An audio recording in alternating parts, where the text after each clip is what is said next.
We want to welcome you. This is Virtual Team Programs, Real Connections. I'm Miranda, and the rest of the team, Rachael, Andrea, and Eric, will introduce themselves in just a moment. We want to thank you for taking the time to come to our session and talk to us about this. One quick note, you'll see both a Q&A and a chat. If you can use the chat to ask any questions or have any technology issues, and then we're going to use the Q&A section to have some discussions here within our session. We'll ask you a couple questions, ask you to share. One of the first things we'd love to have you share is, what are you hoping to get out of this session? Why did you choose to come here today? We'd love to hear from you as well. And since we can't be in person chatting, we'll take a look at that Q&A section as we can. And so, excuse me. There we go. And so the first thing we're going to do today is do a little bit of our introductions of our panel and a quick warm-up question. You'll notice that there's a couple features today in our talk that we're trying to make this mimic what some of our team programs look like. And so we'll have a little icebreaker question that we're going to ask you to answer in the Q&A as well. And then we will be sharing a couple of example programs. We'll talk a little bit about access and sustainability. And then we'll get to a big question and answer section where we're looking to share more about what you want to talk about and what we can think through together and reflect on. So our warm-up question that us as the panel will be answering as we introduce ourselves is, what are you binge watching right now? And so you can feel free to also answer that question in the Q&A. This is something we might ask teens, a light, fun question that they could feel comfortable starting to share in either a chat box or out loud, depending on how we were structuring a program. So I'll go first. I'm Miranda Kerr. It's nice to meet all of you digitally. I'm currently a digital learning consultant. I was the manager of teen programs at Aquarium up until all of these things happened with COVID and the pandemic and downsizing and all that good stuff. But I'm embarking in a new journey and doing some digital learning projects for nonprofits, helping them reimagine some things. And so I'd love to connect with you.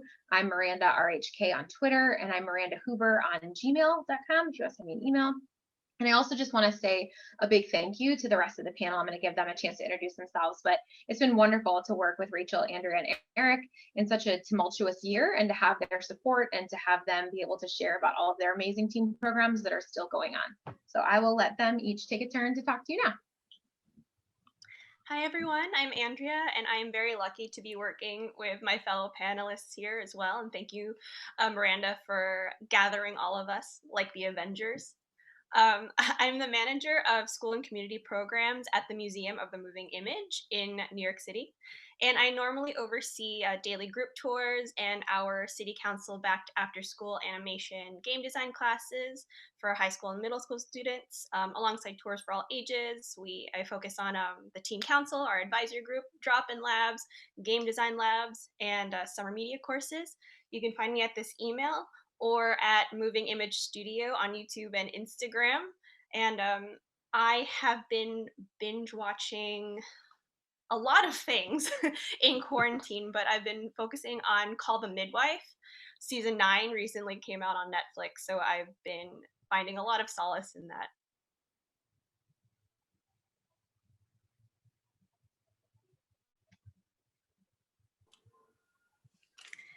Hi, I'm Rachael Bild. I use she, her pronouns. I am a young adult librarian at the Skokie Public Library.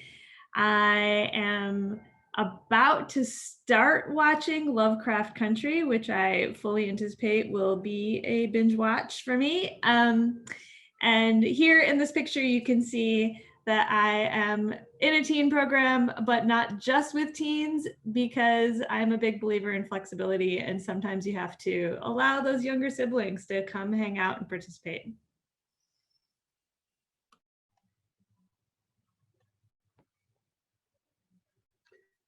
Good afternoon, everyone. My name's Eric Ewing. I'm the executive director here at the Great Plains Black History Museum here in Omaha, Nebraska.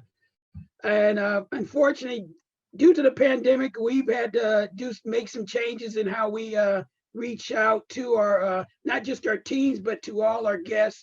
And at the start of the pandemic, we started to provide virtual tours and virtual presentations for K through 12 students. Matter of fact, yesterday I completed a virtual presentation covering the Tuskegee Airmen as part of Veterans Day event, which hosted 70, I believe, 70 students. So glad to have you here. And I'm binge watching, currently I'm binge watching Fear the Walking Dead. I'm almost at the end of that, and then I'm going to start Soulmates. So glad to have you here. Awesome. And I think I forgot to say what I was binge watching. I broke my own icebreaker. But I've been watching a lot of Great British Baking Show. That's getting me through and also making me hungry, but it's been a lot of fun. And so now for this next section, we're going to give an example of 1 or 2 programs that we were working on with teens.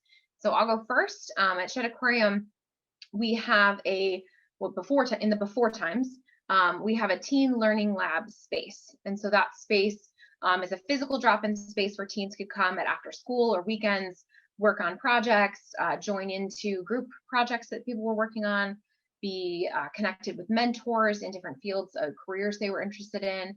But when everything happened and everyone was on lockdown, we had to figure out a way to still offer some out of school time programming to those teens and stay connected with them. And so we took content and changed it into an online space. And so we took some of the same features. So the picture you'll see on the upper corner of your screen of a macaw, we do a lot of connections with animals. So how can we do that through Zoom? We did animal encounters. So the animal would be brought up to the camera and they could still ask questions in the chat. The animal care specialist could talk about their care, answering anything the teams wanted to know. The picture right below that of a scuba diver was a chance we had for one of our researchers to talk about his coral research and he could share video clips and photos and talk about his research. Teens could directly ask him questions still, so they still had that one-on-one time with a scientist or a specialist. And then the 2 pictures on the left were a week that we did talking about how art can connect you to science and nature. And art theme was one that the team at Shed really wanted to do right when the pandemic hit, thinking about that creative outlet, that de-stressing and being able to still do something from home. And so we surveyed the teens and asked what art supplies they had available to them in their own home. And, do you have crayons? Do you have paint? What do you have going on? And then we were able to have one of our staff show the drawing and design tools that she used for graphic design, and then have teens share the projects and the art that they're doing with each other. And so those are just some of the ways we were able to still connect virtually. If you have additional questions on those programs, Sam and Heather both still work at Shed and would be happy to talk with you more. Like many of you, we made the very quick transition into Zoom rooms, and I'll be telling you a little bit about our teen internships first.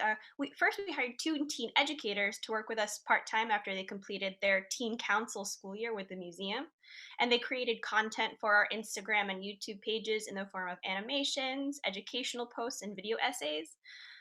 They were also heavily involved in planning our online teen film festival.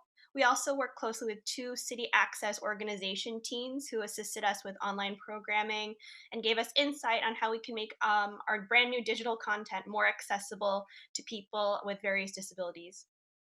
Teen educators and interns work together to develop activities for our online summer media camp attendees. As for our digital teen classes and tween camps, through July and August, we led 5-day digital media camps and classes for ages 10 to 18. And they were elementary and high school students in one group and high schoolers in another group. And we taught a variety of courses from digital game design to online exhibition curating. Educators were able to work with really small classrooms and provide individualized experiences of media making and media appreciation to campers and students of varied skills and interests. And here in these screen grabs are some of our various summer media camps.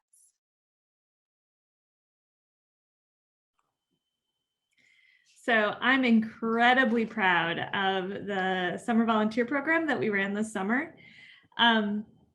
We had about 100 people sign up and about 60 people actively participate, which is frankly about what we would expect to see in a normal year. And we also were able to really form strong relationships with the young people that we were serving. We changed our whole application so that it was a survey instead of like a menu of programs that we had already created that they could choose from. And that allowed us to see, for example, that there was a lot of interest in making wellness calls to seniors. So that was an option that we created based on their interest in supporting community mental health and working with older populations.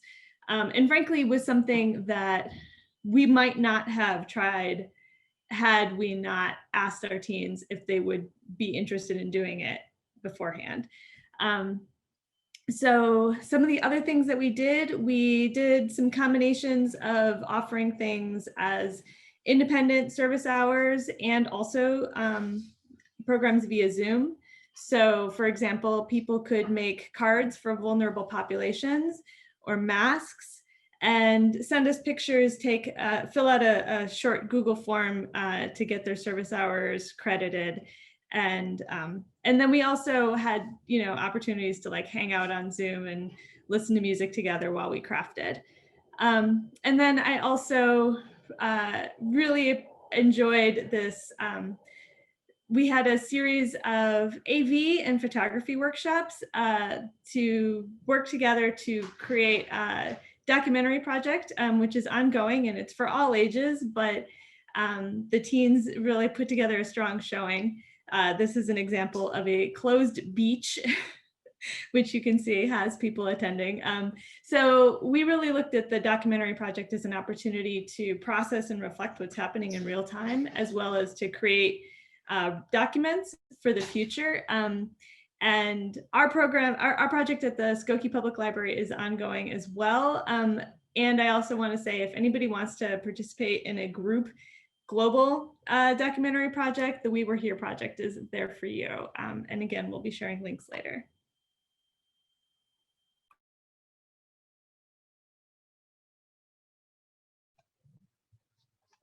Okay, for us, pre-pandemic, the museum, we would usually provided weekly tours and presentation to our local youth in various organizations. And unfortunately, when the pandemic did hit, we had to kind of look at a different way to present and reach our audience. Prior to the pandemic, we had worked briefly with an organization called NEPRIS, which deals with schools throughout the US.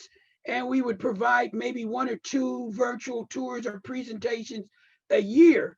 But when the pandemic occurred, we decided we needed to make sure that we continue to serve the community, not only the local community, but the community abroad. So we reached out to NEPRIS to make ourselves available to provide virtual tours and presentations. And since the start of the pandemic, as it says here, we've reached students from as far away as Alaska and Hawaii on the West Coast, and as far away as Florida and Rhode Island on the East Coast. And I believe we're roughly at about 2,000, 3,000 students in which we provided virtual tours or presentations to thus far this year.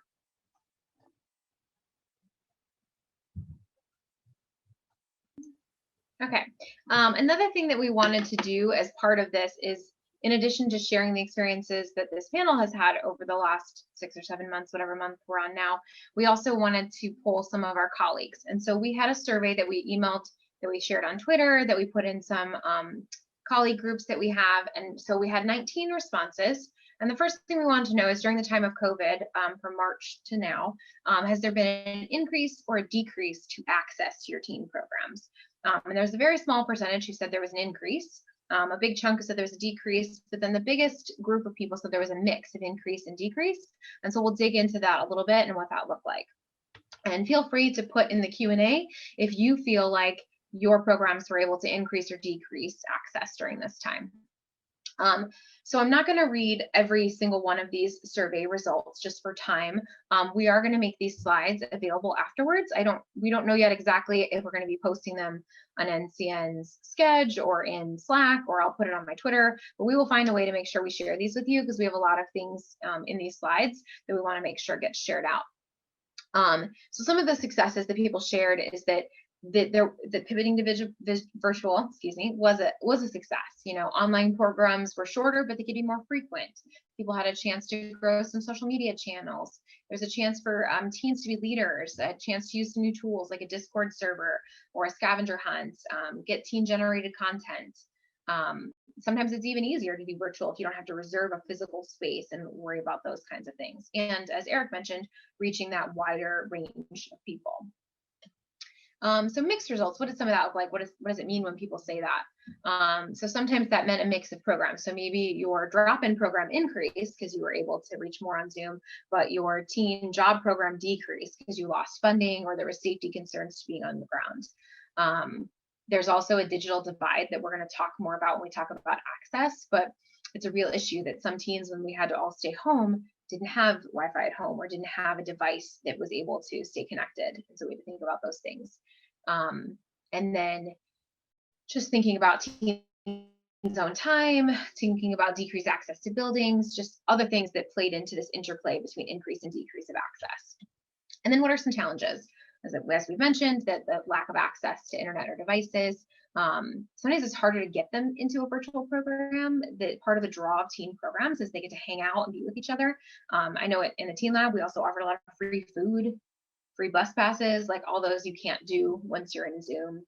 It's a hard time finding supplies at home. If you want them to do a project or make a movie, they have to do it with things that they have. And then just finding that right platform, where do we share this, or how do we reach that we're doing these programs? So those are some of the things we're going to talk about more in detail. And then I will turn it over to talk about access. Andrea. So access, as we all know, covers a huge spectrum of aspects of our work. And while we won't be able to cover everything, we still want to share key findings with you. Oops. Sorry about that. I have a break timer to adjust my screen time, so it went off just now. But we still want to share our findings with you in this section. We want to focus on access in regards to approachable technology, as well as inclusivity in programming. And I'll start by talking a little bit about access at the Museum of the Moving Image. So while every educator at the museum had varied experiences with each student and subject matter, we all found that access went both ways. We were able to connect with students from all over the country, which is something we had never really been able to do before, especially since our summer media camp often attracted students from our immediate borough, Queens, or Manhattan, which is just outside of it. And one of our educators, Leonardo, told me the pros rely upon the fact that virtual classrooms provide unique opportunities for outreach and inclusivity. The online nature of the classroom seemed to provide a safe space for students to share opinions, goals, frustrations, and plans for the future in a relaxed environment as they are in their own houses. As for the cons, one of my colleagues, Tiffany Joy, summarized it perfectly. She said many students didn't have access to a computer or had to share a computer with their entire family. And time management skills seem very important for virtual learning, and not every student is good at that. Also, students seemed emotionally drained due to the pandemic fears and what is happening in their neighborhood, and maybe someone they know could have passed away. So the assignments could have factored in a more therapeutic approach to media making learning. I will turn this over to the rest of our panel so you can hear from them regarding their successes and their question marks.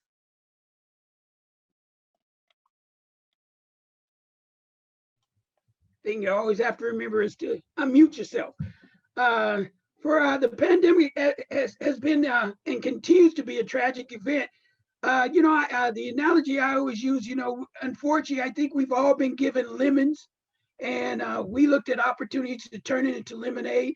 There are, as was mentioned, there are some disadvantages for some people.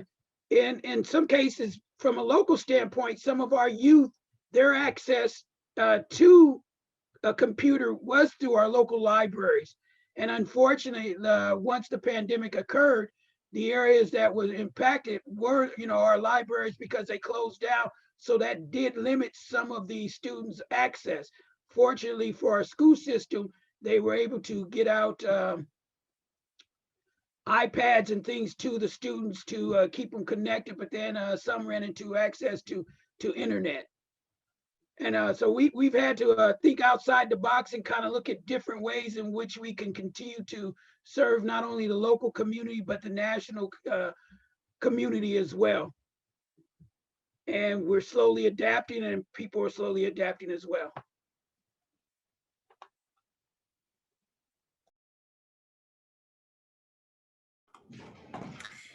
Okay, so let's talk about the digital divide. Libraries have for a very long time been Wi-Fi hubs in our communities, and it was not uncommon, even pre-pandemic, to see people working on a computer in their car in the library parking lot.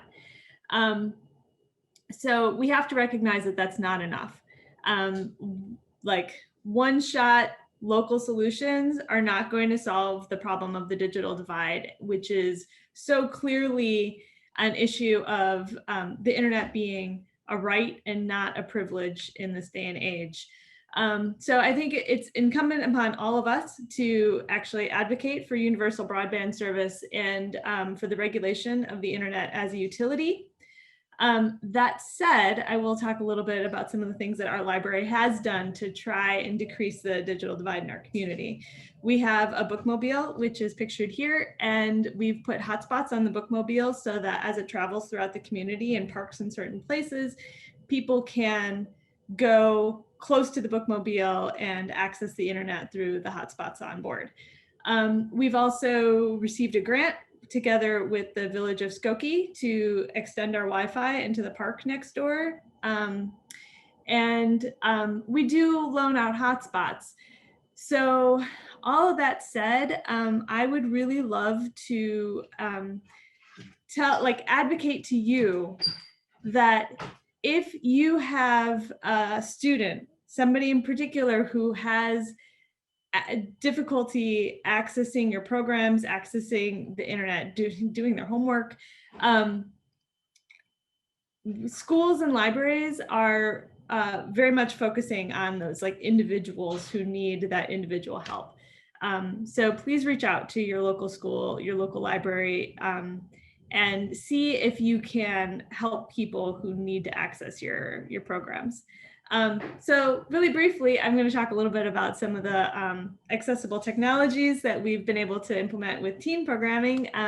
You can see here's a quick screenshot of our Discord server. Discord, if you don't know, is a Slack-like service with voice channels and chat channels. And we use our voice channels for playing Dungeons and Dragons, doing homework help. We use some of the channels for, in this case, showing off art. I did get permission from Allie to show this to you all today, but I really appreciate this because look, like there are other students who are commenting and saying, wow, that's such a great like drawing that you made.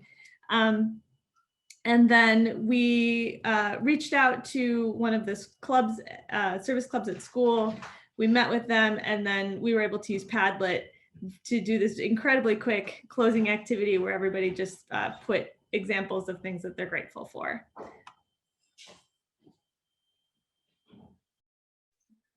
Thank you. Okay, so like in some of our programs, if we're asking teens to stare at a screen for close to half an hour, we give a stretch break. And so we can't see you to see if you're being honest, but we're each gonna stand up or stretch our arms, get a drink of water, take that 30 seconds to make sure the blood's flowing and that you aren't too stiff from sitting. So you'll get to watch a stretch. Hope somebody grabbed a screen grab of that one. That's fun. This is so hard to do virtual. Like if I say something it's even like not funny, but like groany funny, I can't even get the groans. Anywho, so we're going to move on to our next section. So we're going to talk about sustained transformation, which we put this to potentially connect to strand 4 of the theme of NCN, thinking about how the ideas we've been generating in all of this make a difference for how we do teamwork and do these programs going forward. So I think Rachel's going to start on this one.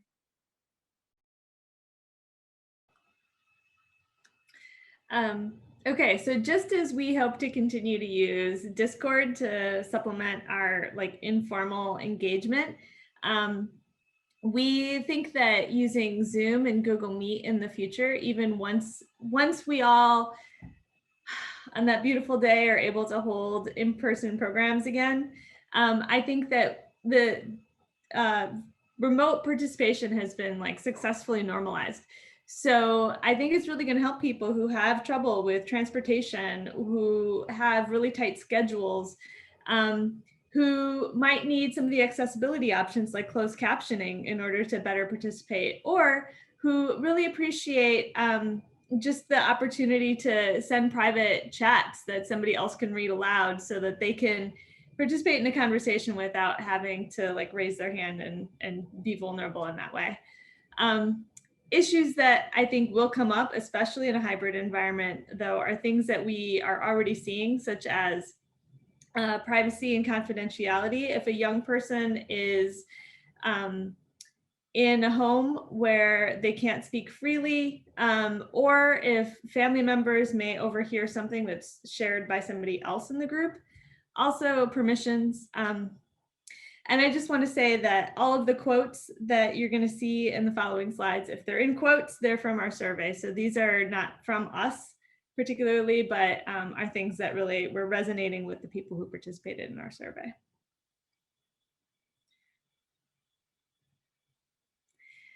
Videos, I think, are also going to be something that we're going to be able to use sustainably after we are able to meet in person. Some organizations actually found that videos were more successful than in-person programs for certain kinds of things. Craft kits with instructional videos, cooking programs where people are able to use their home kitchens. All right, and I'm gonna, again, the slides will be provided for you later. So if you don't make it all the way through all these quotes, that's cool. You'll have a chance. But I'm going to turn it over to Eric to talk about some of the cool stuff that they have been able to do at the Great Plains Black History Museum. As I mentioned before, one thing that was really helpful to us in reaching a larger audience was NEPRIS. It allowed us to reach students that we would not have been able to reach before. I currently, in the previous slide that you saw, the picture of the students in the library at one of the local schools. They were participating or practicing in a program called the African American History Challenge. And prior to the pandemic, we would meet face to face with those students to go over review sessions, and we'd have roughly about 5 review sessions. Well, this year we had our first review session this year, and we had to do it via Zoom over this past Saturday, and so it allowed us to still have some sense of normalcy, even in this environment. And so those students were able to, we were able to hold the review sessions. They were able to gain a little bit more knowledge in the area of Black history. And the picture you see here was prior to the pandemic, when we had a group of students from one of the high schools came down for a tour. But the virtual way, even though as things do get back to our old normal, we're looking at continuing to provide virtual tours and presentations.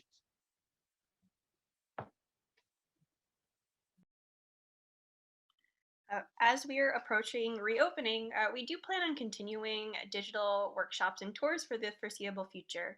And what has been so interesting about this otherwise unfortunate or difficult time is that it's forced us to really think outside of the box and develop online specific content.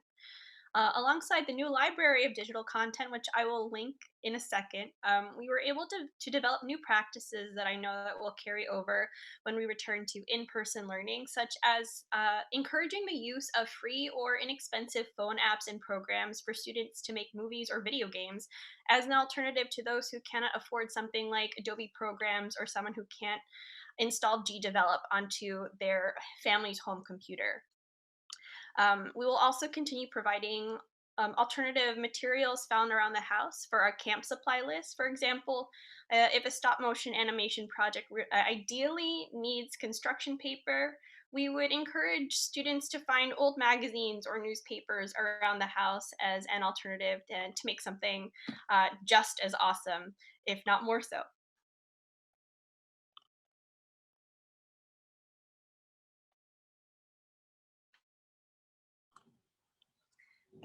Okay, so again, quotes are from other organizations. But one thing that I think that we can really take from this time and hopefully keep moving forward is a focus on teen-centered content and format. So the pictures on this slide, one represents a program that we're doing in collaboration with a group of students who were unable to go to a state competition and show off their project about financial literacy. And so they're doing a presentation through Zoom, through the library. And so we're able to support students to do their presentations and their productions. And then I also want to just give I saw in the chat, there's already been some shout outs about D&D, but role playing is something that a lot of organizations have gotten into during this pandemic because it does translate so easily to remote participation. And it's a really lovely way to allow students to really use their imaginations and to be someone else. You know, when you're stuck in your house, you have way fewer opportunities to like really play with your identity the way that you might just going to school. And having gained the skills to be effective game masters and to run games, I think that we're going to see a lot of that continuing forward.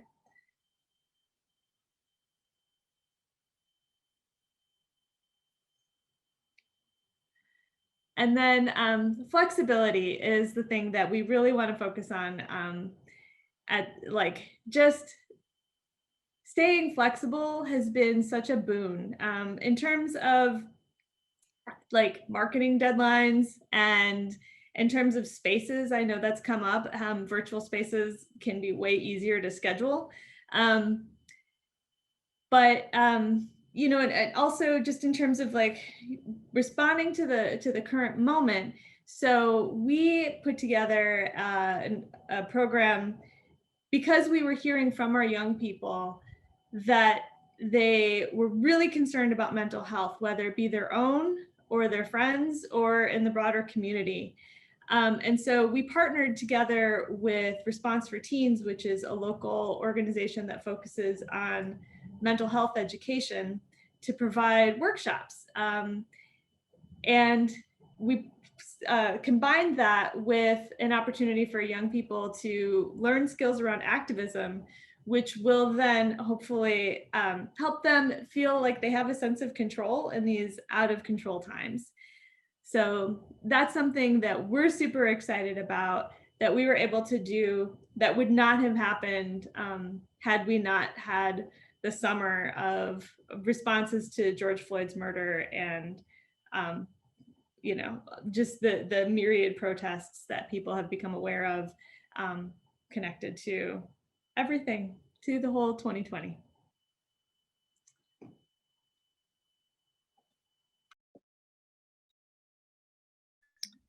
Okay, so we're going to move to a Q&A section. I'm going to let Andrea moderate this one. So we do have a few questions that she may pull from that came out in the survey as well, that a lot of those folks wanted to know. So I'll let her, I know she's been keeping an eye on your chats and Q&As, and so we'll try to get as many of these as possible. We do still have a solid 20 minutes, so that's great. I'm hoping that we can get to all of your questions. Thanks, everybody. And if we don't get to your question, you still have something specific for us, we did give you our contact information in the beginning slides. First, I really want to ask all of you, how can we work against the digital divide? And other than what we've already discussed, what are some free or inexpensive ways we can serve teens? Yeah, one thing I wanted to throw out there that I was playing off, Rachel was talking about connecting with schools and libraries. I don't know if every big city has done this, but at least in Chicago public schools, they had an initiative to get every Chicago public school kid internet at home if they didn't have it.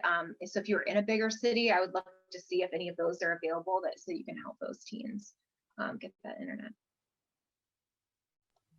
Yeah, and we've done something similar to that. We've kind of created Wi-Fi hotspots kind of in a area for people to have some social distancing but still be able to get connected so they can address their school related things. I want to continue providing resources for teens and families. On our online channels, I'm constantly sharing, things from common sense media, like lesson plans and home activities, and even discussions that families can have. Just educational discussions that can follow a simple screening of something that they're maybe watching on on Disney Plus or things like that. Um, so that's those are one of the ways that I hope that we can help people. A lot of all the tools that I spoke about, Discord, Padlet, I didn't talk about Wakelet, but that's one that's also included in our resources. And I know Andrea wanted to talk maybe a little bit about Adobe Sparks. Sure.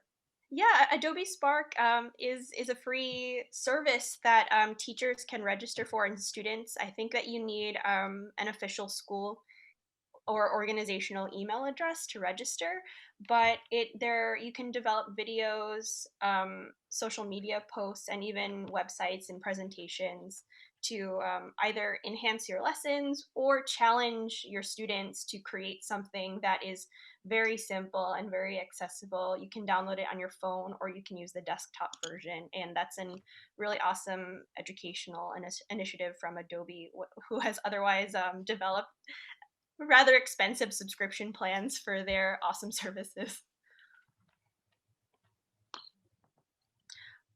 So for the next question, and this is something I think we're all struggling with, but how can we help combat Zoom fatigue?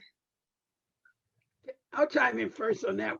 You know, the one thing that I've come to realize that since Zoom has made me more accessible, and because I've become more accessible, I at one time was at a point where I thought I couldn't say no to a meeting or to an event, and I had to tell myself that, look, you don't have to go to every meeting, every event, for everything that someone sends you emails about, because you still also have to provide yourself some me time.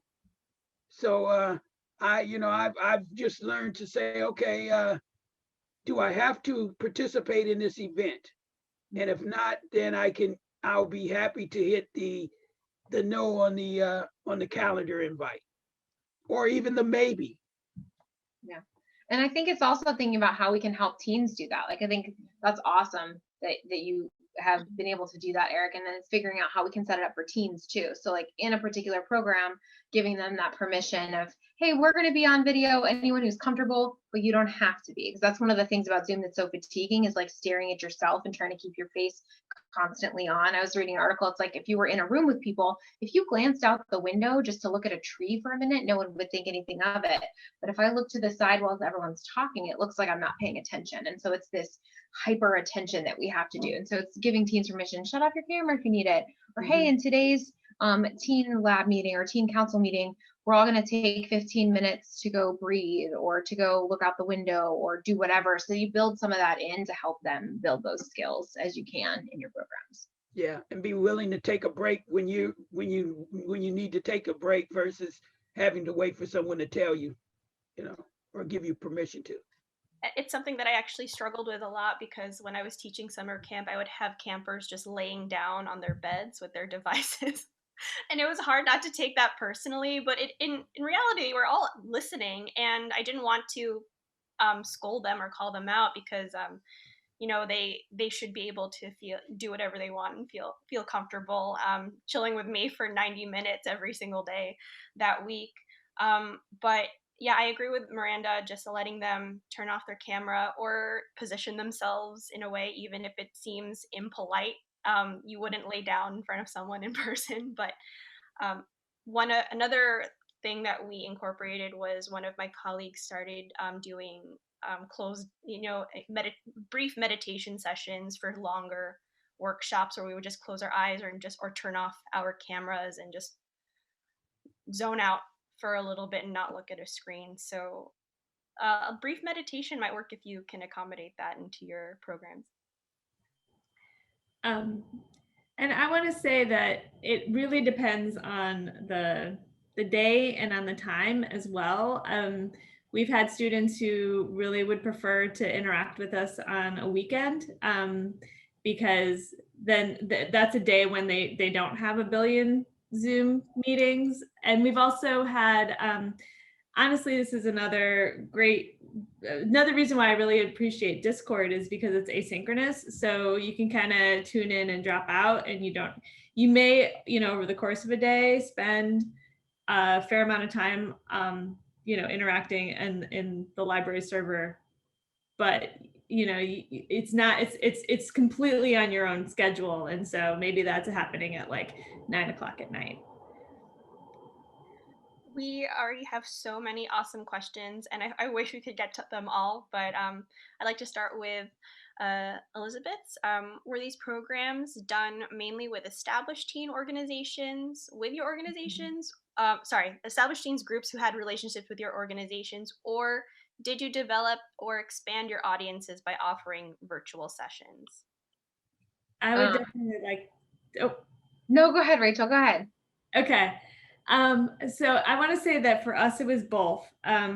Reaching out through our networks of schools, which that's another issue, like knowing when and how to approach school administrators and teachers who are super overwhelmed.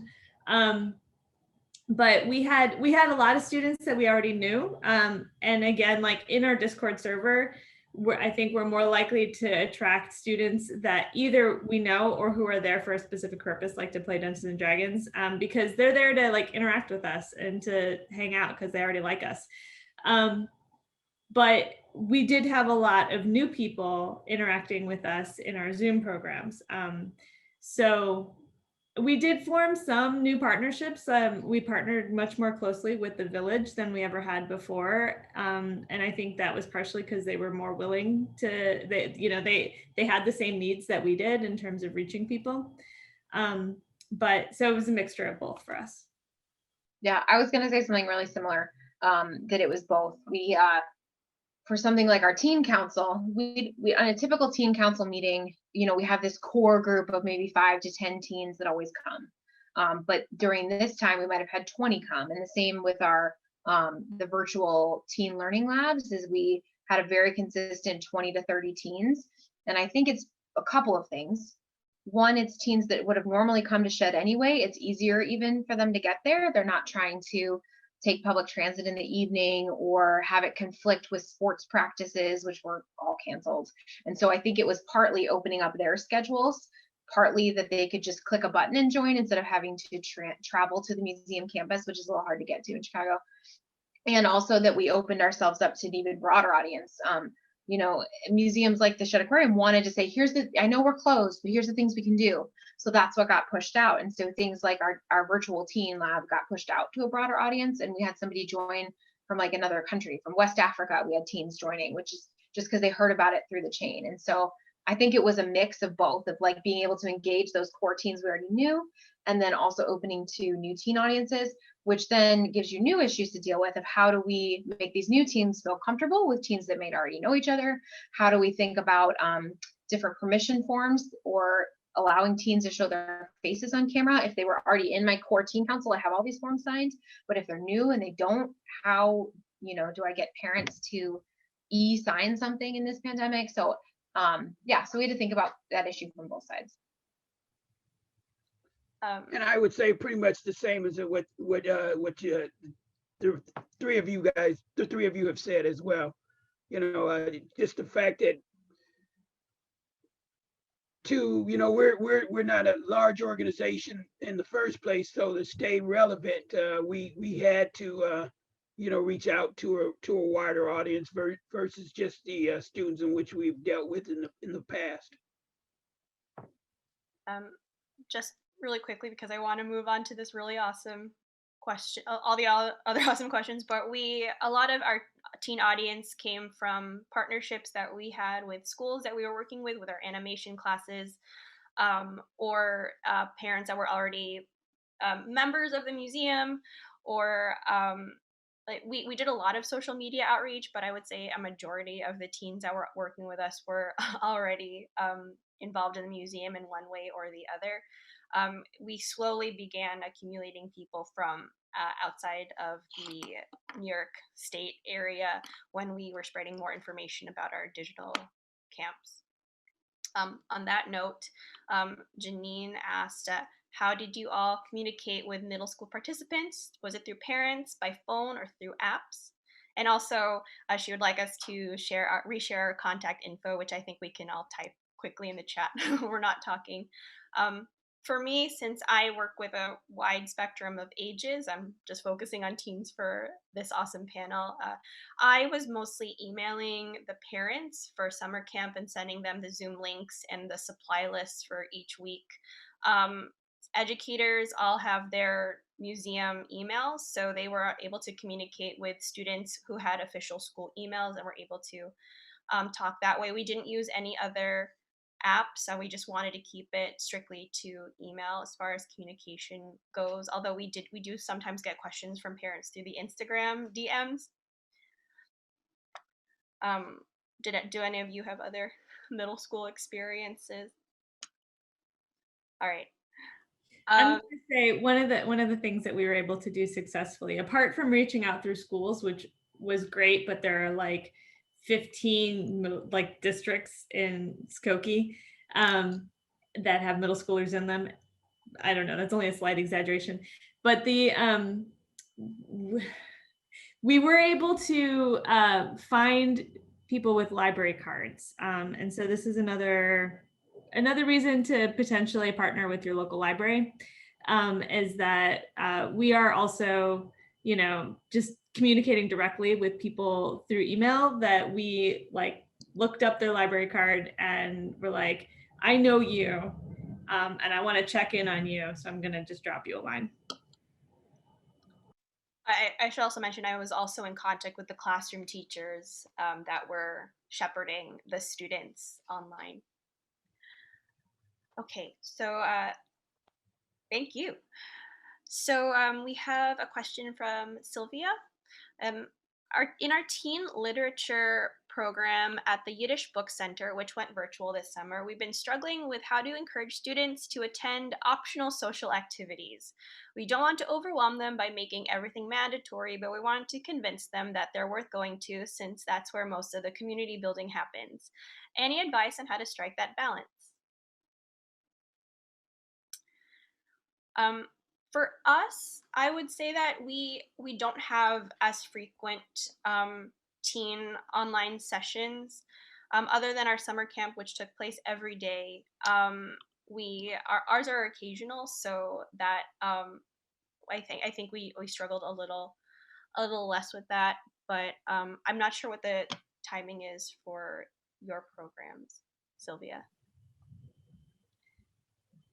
And I just want to say, I totally hear that. It can be really difficult to do like scaffold learning when people miss sessions. And we're just kind of building that in. We're assuming that people are going to miss sessions, and we check for that basically at the beginning of the session and do a quick recap if something, and which is not going to solve all the problems, but feels a lot more welcoming than, to me personally, than trying to make something mandatory. Yeah, and what you can also do is make sure that it's taped, so then that way, if a participant can't be there the day of, they can go back and view the view the tape or whatnot, so that way they can stay caught up with the other participants. But just make it to where they don't have that as a constant method in which they can stay engaged or involved. Maybe set it up to where, you can, depends on how long the program is, you can miss face-to-face or live sessions, only so many, to continue to participate. So that might be another way in which you can do it to keep them all engaged. Yes, a lot of our sessions often make their way onto YouTube, so I think that gives them a little more freedom and they're allowed to catch up on their own time if they're able to. Or if students are missing a session, we would send a quick catch up note either in the form of a one sheet or a sample video that maybe the educator made or another student made to help them catch up on, let's say, an animation class. So here's a question from Kelsey. Do you find that teens or young adults are more comfortable with transitioning to virtual digital interactions due to their familiarity with technology, or do they experience Zoom or tech fatigue more? I want to say that I don't feel like we can totally globalize on that. Different teens are different. I certainly know teens who would rather be gaming pretty much all the time. And, being in front of a computer is not necessarily the problem. Possibly having to interact with the computer is still exhausting, but not necessarily like the actual screen time. But that said, there are other things that, like, for example, we had a citizen science program where people could just go around and take pictures of plants and animals in the community and participate with the app. So there are definitely some things that people might feel more comfortable with. And I think it's just useful to offer a broader array of options. Yes, we do a lot of challenges that require them to maybe spend some time outside safely. We would say submit your own film to us, and we'll post the winners or the selections on our social media pages. So challenges were our way of having them engage, but not having to, let's say, look at us on a screen for several hours. Eric, were you going to say something? And with us, since our virtual tours are usually excuse me, 45 minutes to an hour long, we don't have to worry about the students becoming disengaged. And then even with our presentations, they're anywhere from 30 minutes to an hour as well. So and we don't have them building upon each other. The only thing that kind of builds upon each other are review sessions for the African American History Challenge. But we have the school coaches that are there as well. And so if they're unable to attend or miss that event, then their coach is there to kind of go over the information they may have missed. Andrea, do you mind? I was looking at the questions and I tried to just answer someone and then it went away and I'm worried that I have deleted their question. And I just wanted to say one thing. They asked anonymously, but I think this is something that happens with a lot of people. They wanted to know, like, what do you do if you work in an organization like a government organization that moves a lot slower and you can't quickly make these pivots to take your teen program online or do something on social media and all these kinds of things. And just a couple quick tips, because I know we're running out of minutes. But organizations like Aquarium, to be honest, really big museums are like that too. They move a little slower. There's a lot of approvals. So my insider tips is, one, calling things a pilot gets you to be able to do things that you might not otherwise. You're like, oh, it's a pilot. We're just piloting. For whatever reason, that makes people more comfortable that you start trying a new tool or building a new program. And similarly, if you can frame it as it's teen created work. Sometimes a museum is okay if the logo you put on something or the t-shirts they designed or the program you're building is teen created, then it doesn't have to go through all the same branding. So I don't know if that would work for you, but those are two things that I found that allows us to have that teen voice and move things a little quicker if that happens to work with your framing. So I apologize, I deleted your question somehow. I hadn't used the Q&A before in Zoom. Thank you, Marcus, for resubmitting your question. I missed it in chat. But Marcus asked, what are some key factors in interacting with teens that you found helps them feel more comfortable, safe, and heard with virtual activities?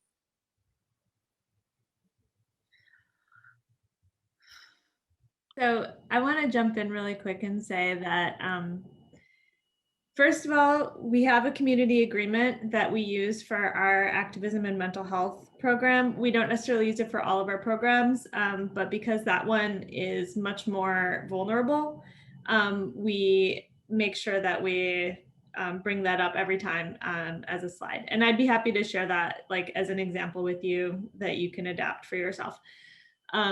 And then similarly also in Discord, it's really important for the young people there to see that I'll respond to things that are unkind, and make sure that people like see that like that behavior is being like that our standards are being upheld. So but mostly a lot of it is going to come down to relationships. We formed relationships over time, and now those students are more willing to share with us. I just had a student yesterday spend probably 45 minutes direct messaging me about the death of his great-grandmother and a bullying event that he had just been involved in that kind of went both ways, where he admitted that he had also bullied the people who then came back and bullied him. And that wouldn't have happened if I hadn't already been investing in that relationship. In addition to those really awesome insights from Rachael, we like to have the two educator system in our program. So we employ break rooms all the time.